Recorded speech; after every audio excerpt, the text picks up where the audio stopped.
आशुतोष शशांक शेखर चंद्रमौली चिदंबरा कोटि कोटि प्रणाम शंभू कोटि नमन दिगंबरा.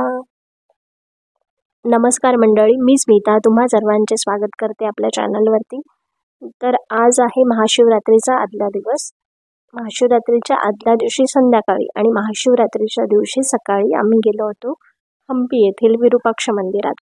पाहूया आपण आता पुढे मंदिर. हम्पीमधील भव्य दिव्य आणि महत्त्वाचे ठिकाण म्हणजे विरूपाक्ष मंदिर. महाकूट पर्वताच्या बाजूने आपण येत असताना एकदम आपल्या डोळ्यासमोर या मंदिराचे भव्य दिव्य गोपूर नजरेस पडते. तुंगभद्रा नदीच्या दक्षिण तीरावर बांधलेले हे रमणीय शिवालय पर्यटक आणि श्रद्धाळू अशा दोन्ही संप्रदायाच्या लोकांची इथे गर्दी असते.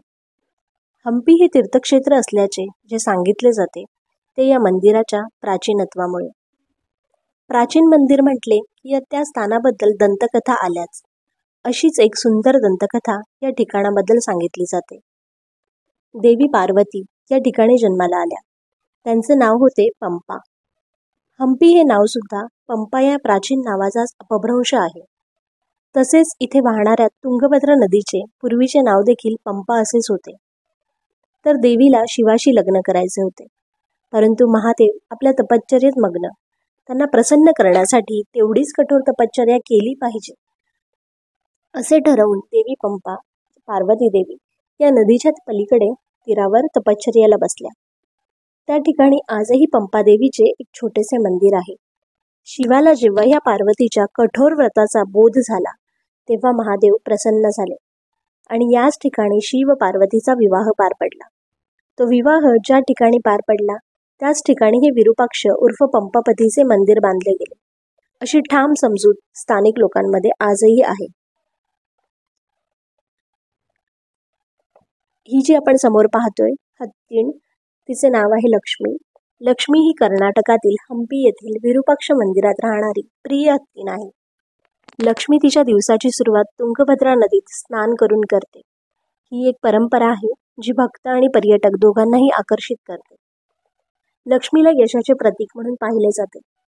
आपण लक्ष्मीला पैसे किंवा ऊस दिले की ती आपल्याला आपल्या डोक्यावर तिची सोंड ठेवून प्रतिसाद देते, आशीर्वाद देते.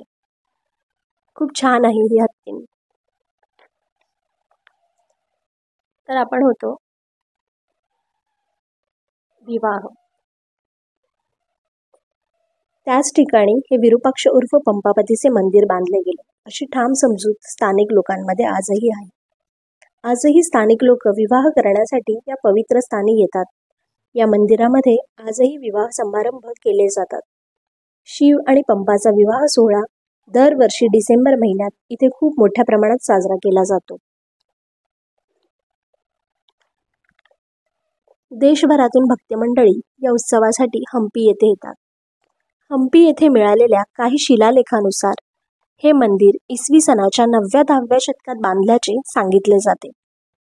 विजयनगर साम्राज्य इथे स्थापन होण्यापूर्वीच अगदी छोटे असे हे मंदिर होते.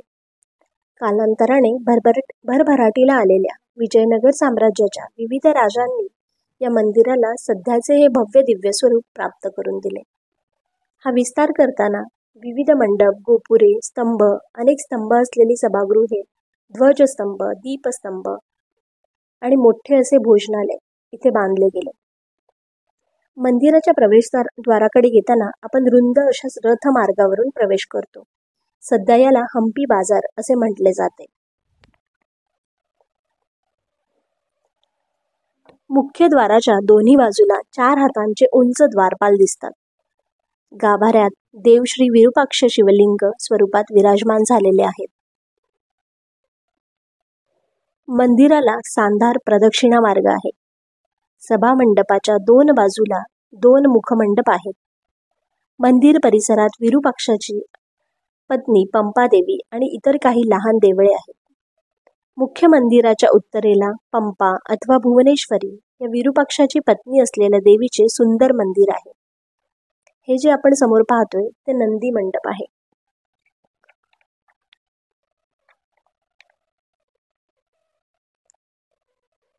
नंदी मंडपात 2 नंदी प्रतिमा विराजमान आहेत.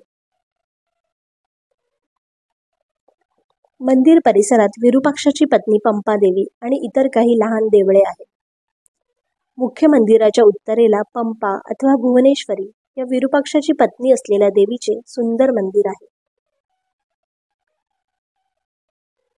हे मंदिर छोटेसे जरी असले तरी सुद्धा शिल्प समृद्ध आहे. बाजूला काही पायऱ्या उतरून जमिनीच्या खाली एक गाभारा असून तिथे पाताळेश्वर म्हणजे शिवाचेच मंदिर आहे. तसेच दुसरीकडे नवग्रहांचे एक छोटेसे मंदिर आहे. निरंकार स्वरूप कालेश्वर महायोगीश्वरा दयानिधी दानीश्वर जय जटाधार अभयंकरा आशुतोष शशांक शेखर चंद्रमौली चिदंबरा कोटि कोटि प्रणाम शंभू कोटि नमन दिगंबरा. मंदिराच्या मागच्या बाजूला बाहेर पडण्यासाठी जे द्वार आहे त्याच्या अलीकडे एक अत्यंत महत्त्वाची गोष्ट आपल्याला अगदी न चुकता बघायची आहे. उजव्या बाजूला एक छोटीशी अरुंद खोली असून त्या खोलीच्या भिंतीला चुन्याचा गिलावा दिलेला दिसतो. एका भिंतीच्या समोरच्या भिंतीला एक मोठे छिद्र पाडले असून त्याच्या पलीकडे या मंदिराचे 160 फूट उंचीचे भव्य गोपुर आहे. गोपुरावरून आलेले सूर्यकिरण त्या छिद्रातून समोर असलेल्या भिंतीवर पडतात. किरण छिद्रातून जाताना समोरच्या गोपुराची उलटी प्रतिकृती या पांढऱ्या भिंतीवर पडलेली दिसते. भौतिकशास्त्रात असलेल्या पिन होल कॅमेरा तंत्रज्ञानाचा इथे मोठ्या खुबीने वापर केलेला आहे. हे केवळ आश्चर्यच म्हणावे लागेल.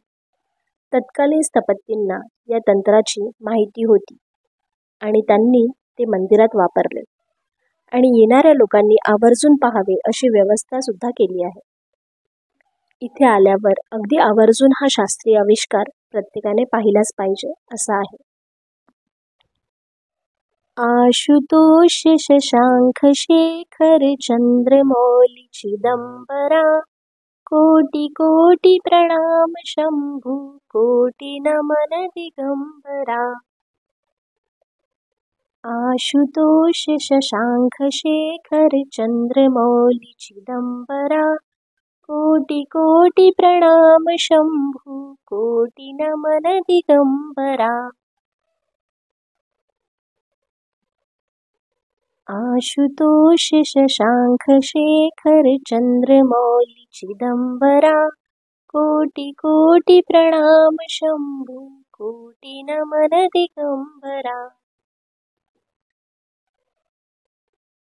आशुतोष शशांक शेखर चंद्रमौली चिदंबरा कोटि कोटि प्रणाम शंभू कोटि नमन दिगंबरा निरंकार स्वरूप कालेश्वर महायोगीश्वरा दयानिधी दानीश्वर जय जटाधार अभयंकरा निरंकार स्वरूप कालेश्वर महायोगीश्वरा दयानिधी दानीश्वर जय जटाधार अभयंकरा